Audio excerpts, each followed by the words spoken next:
Yusek Bisnar, when you found out na meron po mga ganitong mga inconsistencies, meron pong problema tayo sa mga coordinates, na-inform po ba ang palasyo na Mr. President, na-inform po ba ang Secretary Vince Dizon na may problema po tayo, na may mga ghost project na hindi naman talaga ghost pero nagawa naman pala, nasa ibang lugar lang? Were they informed, the Secretary and the President?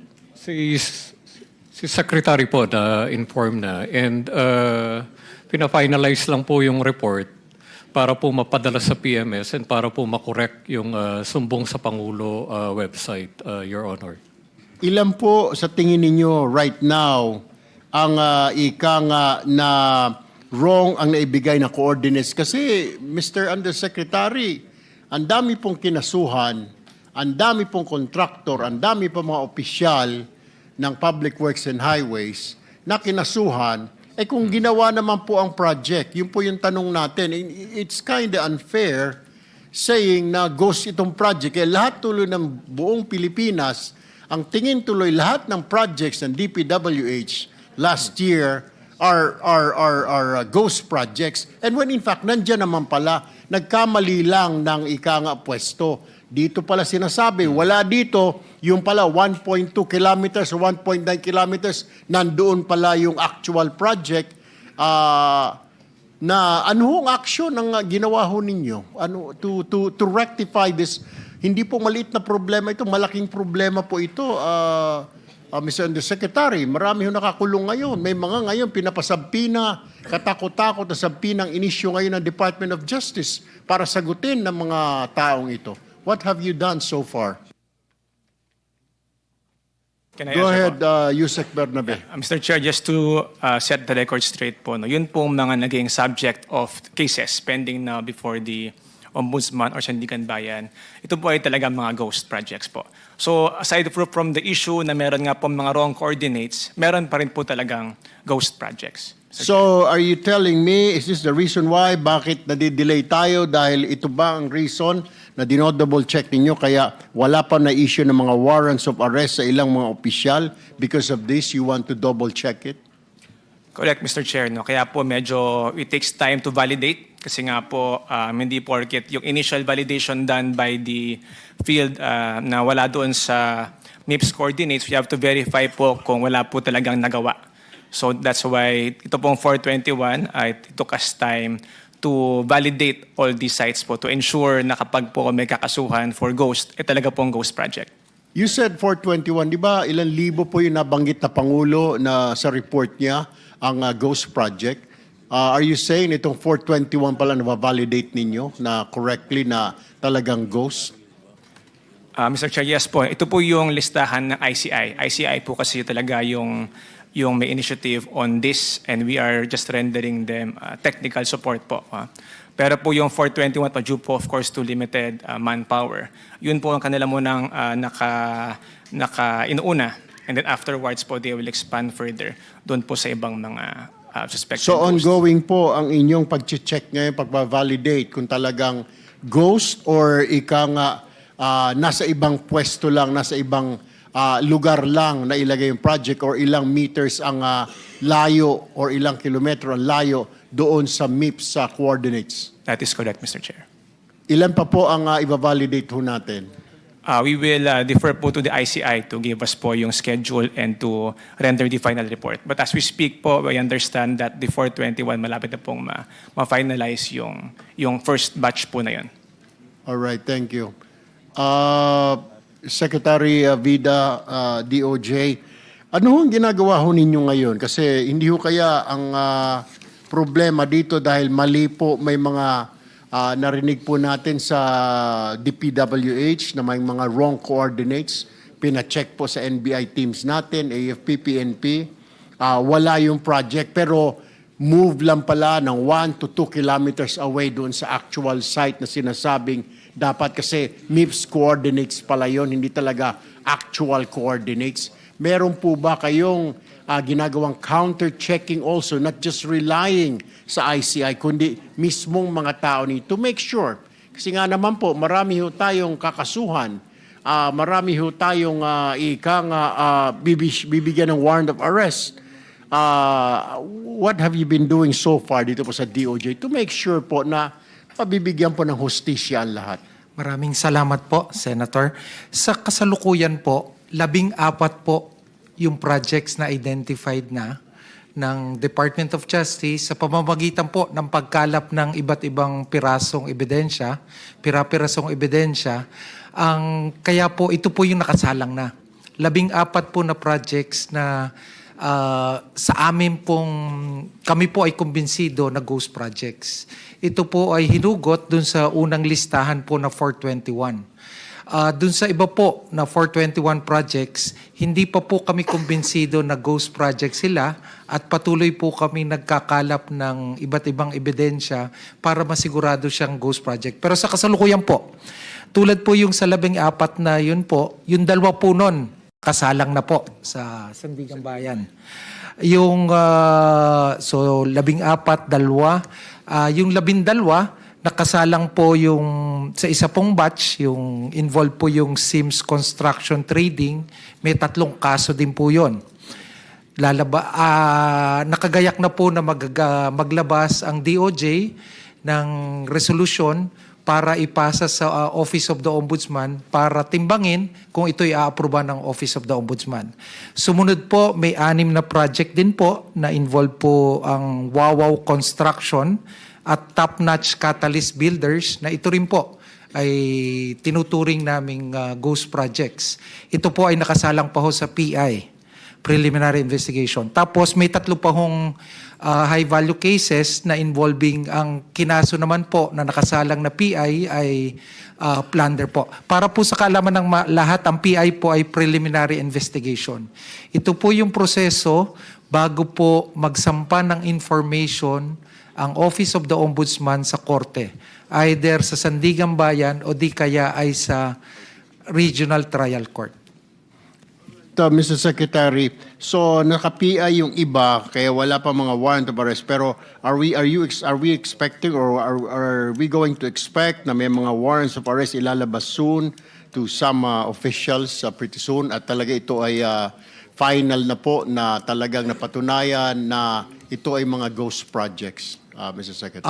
Mr. Senator, opo, umaasa po kami. Tulad po ng mga una ho namin pahayag, ang paglalabas po ng arrest warrant ay isang judicial function. So ayaw po namin pangunahan ng korte ang Sandigan Bayan, pero kami po ay kumbinsido na pag nagsalang po kami ng information na inapruban ni Ombudsman, ito po ay makakatindig sa pag-aaral ng husgado para po ma-issuehan ng arrest warrant. Thank you. Let me get back to Yusek Bisnar. 421 cases, 14 pa lang po ang kumbinsido kayo na ghost project. 1,000 po yung na-file sa sumbong sa Pangulo. Kailan ho tayo matatapos nito? Baka tapos na po ang administrasyon na ito, itong mga kaso sa flood control, hindi pa natatapos, Undersecretary. Yun po talaga ang magiging sitwasyon natin po. Kasi as of today po, out of the 30,000 flood control projects from 2016 to 2025, out of the 30,000 flood control projects po from 2016 to 2025, ang na-inspect na po ng AFP, PNP is 10,238. Dahil po dito sa development po na to na most likely maling location ang napuntahan nila, then we have to restart over. Dito po sa 10,000 na validate nila, ang dineclare po nilang non-existent ngayon po is 252. So babalikan na naman po natin tong 252 na to or yung mga projects dito na hindi po kasama dyan sa 416, Your Honor. Mr. Chair, ang tanong ho natin kasi habang tumatagal po ito, magkakaroon ng idea yung mga tao na baka may tinatakpan ho tayo sa sobrang tagal.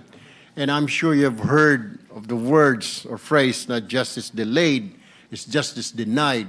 Sa sobrang tagal po nito, ika nga, baka may mga maabswelto, magkaaregluhan, dahil sa sobrang bagal ho.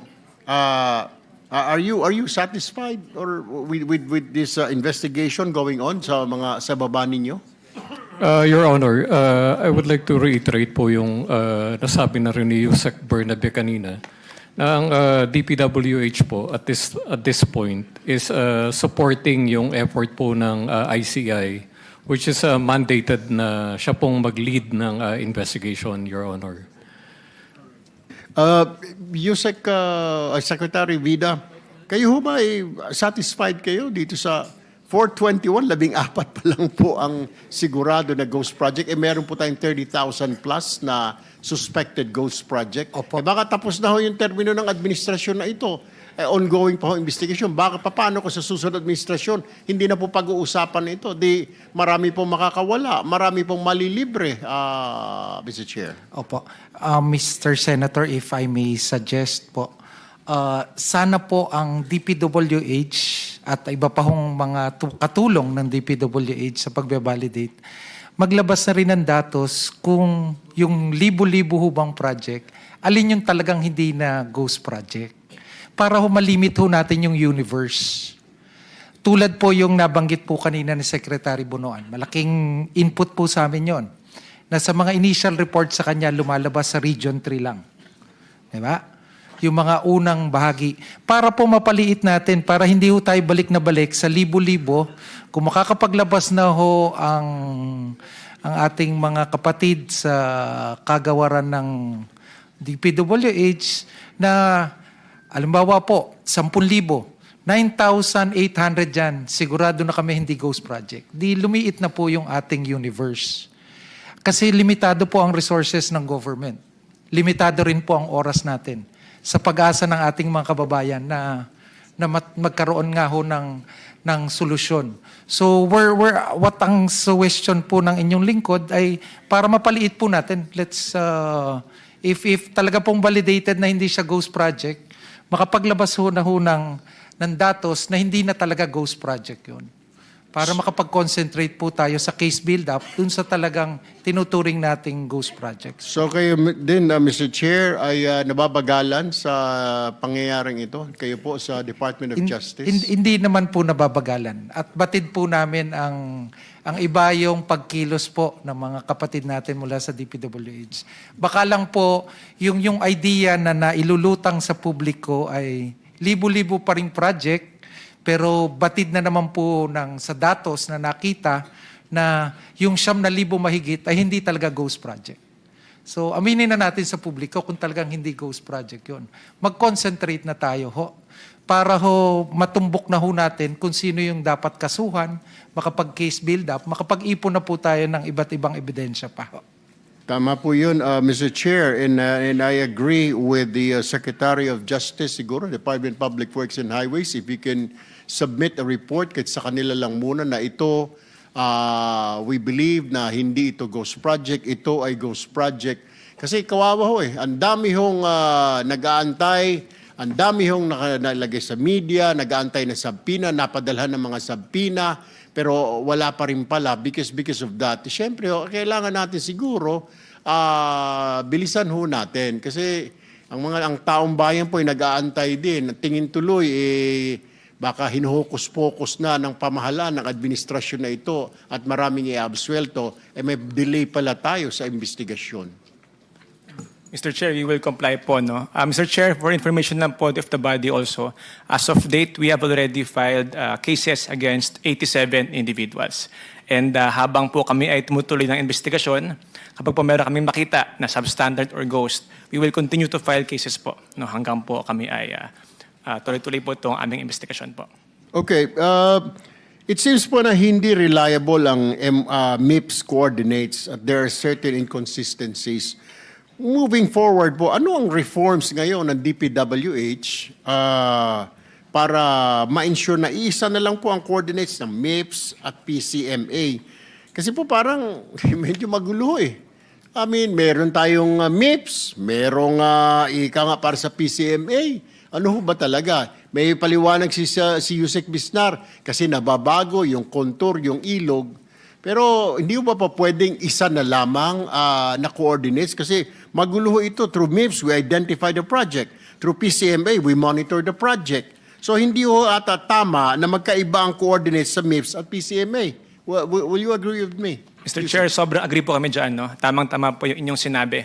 Kaya nga po meron po kami mga reforma ngayon to implement itong mga bagong systems, to improve the systems. In fact, meron nga po kami foreign assisted project to reform this application para nga po isa na lang ang coordinates na gamit po natin. This on top po ng aming nilaunch na transparency portal. Moving forward po, we also intend to have satellite images to monitor po ang aming mga proyekto para nga po to lessen the human intervention.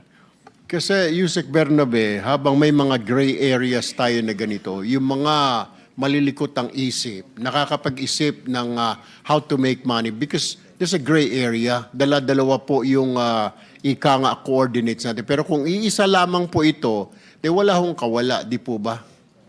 Tama po kayo, Mr. Chair. Mr. President, just Go ahead. this is just a request for submission very quickly. Yusek Bernabe, nabanggit nyo yung nagsampa na kayo ng ilang kaso for ghost and substandard. Baka pwedeng isubmite sa ating komite kasi pinag-uusapan kanina ghost eh. Pero meron ding maliwanag na substandard. Which means therefore na hindi rin compliant at maaring ang dahil kulang sa budget dahil kinurakot, naging substandard, hindi ba? So if he can submit to the committee the list of cases involving substandard projects and involving ghost projects. For the We will record. comply, Mr. Chair. Thank you, Mr. President. Thank you. Yes, going back to Secretary Yusek Bernabe, naitanong ko kanina ng ating chairman kung ito po bang wrong coordinates na ito was deliberate, sinadya po ba o hindi sinadya? Anong basa ninyo? I mean, sinadya po ba ito para ligawin ang mga investigasyon ng Blue Ribbon Committee, investigasyon ng ICI, ng Ombudsman? Ito po ba'y sinadya sa basa ho ninyo? Bakit nagbigay ho ng mga inconsistent at wrong coordinates? At ngayon lumalabas na may mga hindi naman pala lahat ay ghost project. Nagawa din naman pala. Yung pala ilang metro lamang ang layo sa pinuntahan o chinek. Ano hong comment niyo ho dito? Again, sorry po, Mr. Chair, no, but I cannot speak on behalf of the former secretary on the intention of submitting the MYPS coordinates vis-a-vis the actual location. Kami lang po ay factual that upon inspecting the projects of the 421 ay meron nga pong variance between the MYPS coordinates and the actual coordinates. Now, the reason or rationale for submitting the MYPS, di po namin kaya sagutin, Mr. Chair. Hindi ho ninyo. Siyempre may mga naiwan pa po dyan ng mga district engineer, yung mga mid-level supervisors. Hindi ho kayo nagtanong-tanong bakit mali yung naibigay na mga coordinates? Did you ask? Did you try to ask? Mr. Chair, I believe they submitted both MYPS and the actual coordinates. Ngayon po, I think doon na po sa central office na po ang nagdesisyon kung ano po yung kanilang ipapasa, Mr. Chair. All right, thank you. I have one last question, Mr. Chair. Then it's okay. I will just give way to my colleagues. Secretary Bonoan, kayo ho ba, you believe na yung mga binigay ho ninyo na coordinates or yung na mga tao ninyo, sinadya po ito or talagang tanga lang? Ang posible naman ho, pinag-aralan naman ho natin dyan sa civil engineering course, yung mga coordinates po na yan. May mga barkada po ako na mga civil engineer. Pinag-aaralan po, basic po yan sa civil engineering, mga coordinates na yan. Ano nangyari dito, Yusek? Mr. Chair, Your Honor, as I mentioned earlier, ang MIPS coordinate is a locational coordinate. Yung coordinates kung nasaan yung ilog, nasaan yung town, nasaan yung province, that is the locational coordinates. Ang difference, Mr. Chair, is actually when the project is going to be contracted out, there is what we call as-stake coordinates, as-stake plans. Depende na po doon sa condition on field condition. Kasi sila na po magdidetermine where the project will be most useful. Doon na po nila ilalagay yung project na yan. So that is actually the as-stake coordinates, which is actually the limits of the contract that will be implemented, Mr. Chair. May I just want one comment lang, Mr. Chair. When I learned about the report that there were actually about 421 potential ghost projects, it's already a mind-boggling information to me. I have never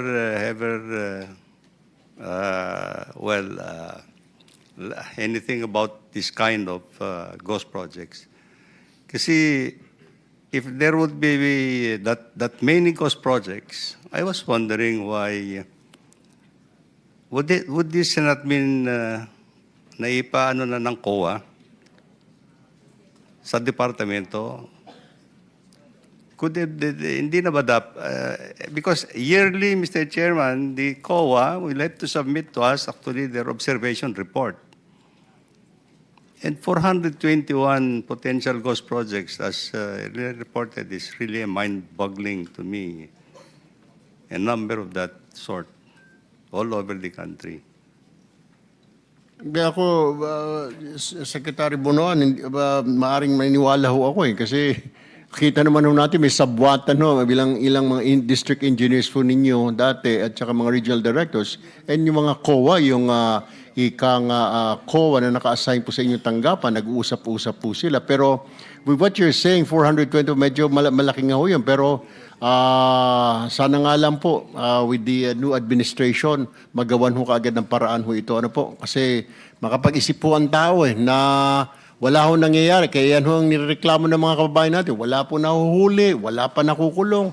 Yung pala, may problema tayo. Kung hindi pa po na-raise ng Mr. Chair natin na ang problema sa mga wrong coordinates, kaya kailangan i-double check ho natin. Yun ang mahirap. Next time po siguro, before we make statements or comments sa media, sa social media, kesyo ganito, kesyo ganon, we have to verify muna po. Ano po? Kasi pinapaasa po natin ng taong bayan, justice this, huhulihin sa ganito, kakasuhan na sa ganon, hindi pa makasukasuhan, iniisip tuloy mga kababayan natin, baka nagkakaaregluhan na po, may inaayos na, may pinaplansya na, yung pala dapat to, sinabi nyo kaagad na may problema po tayo, inform ninyo ang DOJ, ito pong may mga problema tayo sa wrong coordinates para na-inform ang taong bayan. Because yung mama ho, ang Pangulo, nagsalita na may mahuhuli, si Ombudsman Rimulya, may mahuhuli, may aarestuhin ng mga opisyal. Alam nangyari. Yung pala, ang tingin ko ho,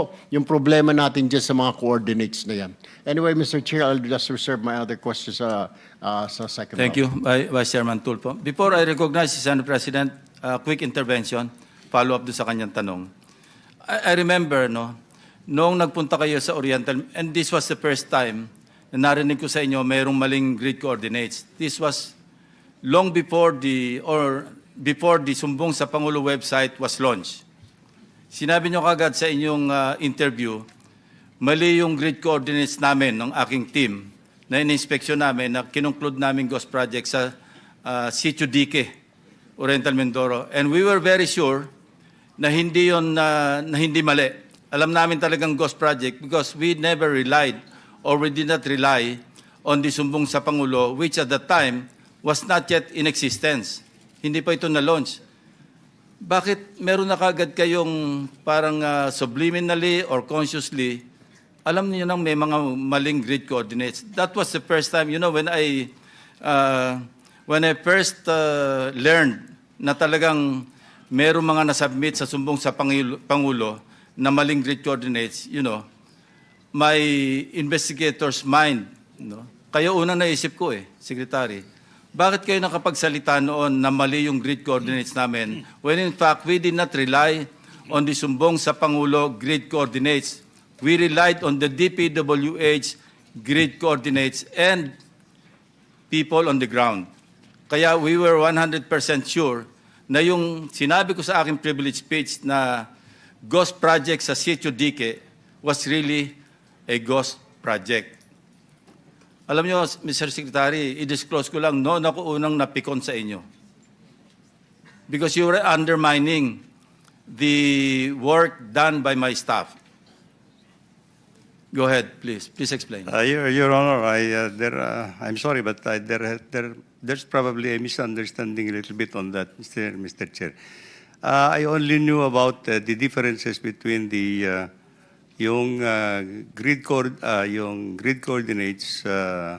when we submitted actually the list of projects sa Office of the President. That is, I never knew actually about the coordinates, even at Hindi, maliwanag po yung inyong interview eh. Mali yung grid coordinates ni Senator Lacson. Yun ang narinig ko sa interview nyo. Sabi ko, paano niya sabing mali? Chinek namin sa ground mismo, kausap namin yung mga tao, and we inspected physically. No? So my other question is, between August 4 last year, when you submitted the list Yes, of Your the grid coordinates to the Office of the President, Yes, Your and now that we're discussing it, Yes, Your Honor. kailan nyo unang na-realize na may mga maling grid coordinates? After August 4, Your Honor. When? After August 4 could be today. Well, I think a few weeks after when I already been able to validate actually yung existence of the ghost projects in Bulacan First Engineering. Who informed you na mayroong mali? The Regional Office of Region 3, Your Honor. Hindi kayo nasabihin ni Undersecretary Bernardo na mali po sir yung ating nasubmit? Hindi po for that particular area, Your Honor. No. We did not discuss. All over, no? All over. We did not discuss actually coordinates at that time, Your Undersecretary Honor. Bernardo? We did not discuss the coordinates actually at that time. It's only the presence of Yeah, the okay. potential. I want to hear from Undersecretary Bernardo because in one of our private conversations, na-take up niya yan eh. Nasabi na sa inyo na mali po sir yung ating na-submit. When was that?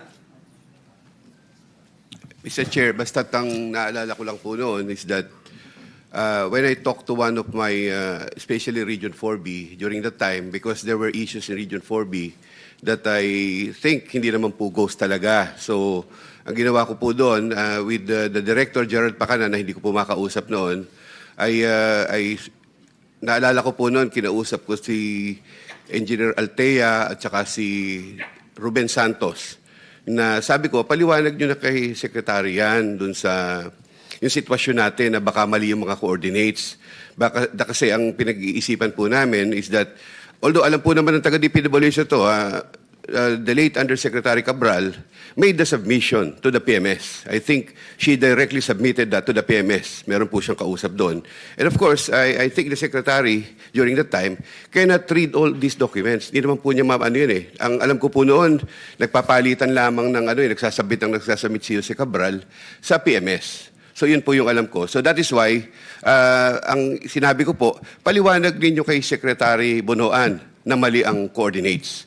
Baka kailangan maano niya. And I think between those period, may napaliwanag po ni Ruben Santos kay Secretary, nabanggit po sa kanya. Kailan po ito? I think after the submission na po nung sambong sa Pangulo, Mr. Chair. After August 4. After August 4 po. So, how many days after August 4 yan? Siguro po ilang araw lang kasi parang Ilang hindi pa araw? po ako retired noon eh. So were there efforts to inform the President to correct or were there efforts within the department to correct, to rectify? Kasi ang tagal ginagamit ng sumbong sa Pangulo yung mga grid coordinates eh. And kami mismo, I kept praising the sumbong sa Pangulo as very helpful to us. Kailan nyo kinol yung attention na Malacanang, ops, i-recall muna namin kasi mali yung aming nasubmit.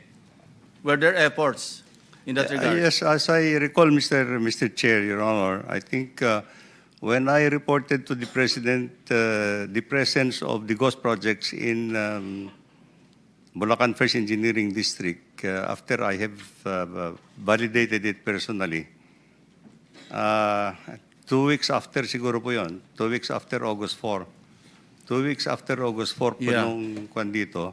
And I told the President that as I learned from our staff noon na po, nung pinag-uusapan na natin yan, that they were telling me that there seems to be some differences between the MIPS coordinates and the ASISTEC coordinates. So I told the President that there are certain differences between the coordinates submitted in this Sumbong Tapangulo.